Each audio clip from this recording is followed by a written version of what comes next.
Twin political storms gathered more force today over potential misdeeds at the IRS and the seizure of reporters' phone records. The Attorney General faced questions before the House Judiciary Committee, and the administration came under new criticism.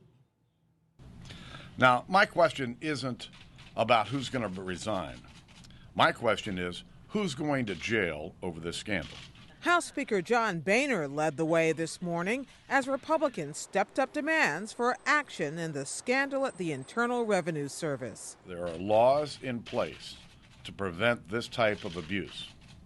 Someone made a conscious decision to harass and to hold up these requests for tax-exempt status.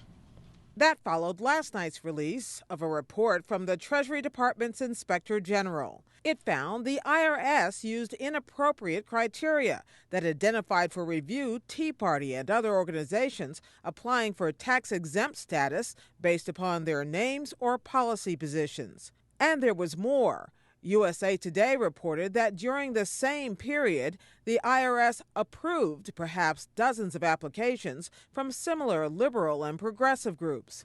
Mr. President. On the Senate floor, Republican Minority Leader Mitch McConnell pressed the White House to make sure the IRS cooperates fully with congressional investigations. These allegations are very serious. That there was an effort to bring the power of the federal government to bear on those the administration disagreed with in the middle of a heated national election. It actually could be criminal. And we're determined to get the answers. McConnell and the other 44 Republicans in the Senate signed a letter to President Obama demanding full compliance. White House Press Secretary Jay Carney said today the president is committed to getting to the bottom of what happened. He expects people to be held accountable if they engaged in inappropriate activity, inappropriate conduct.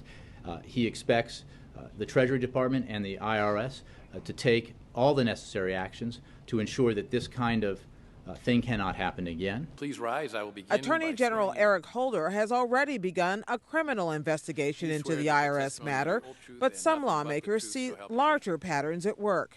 Republican Congressman Steve Chabot of Ohio. I believe there's been a pattern by this administration in not taking responsibility for failures, avoiding blame, pointing the fingers in somebody else's direction.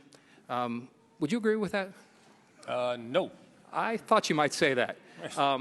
I think a lot of people do, including myself, and I think a lot of members of this committee, and we might be divided, obviously, but these are very significant things which have occurred here, and I would strongly encourage this administration to get out front, get all the facts out, let the chips fall where they may. I would agree with that last part of your statement. It is one of the reasons why I ordered the investigation last Friday, and I can assure you and the American people that we will take a dispassionate view of this. This will not be about parties. This will not be about ideological persuasions. Anybody who has broken the law will be held accountable.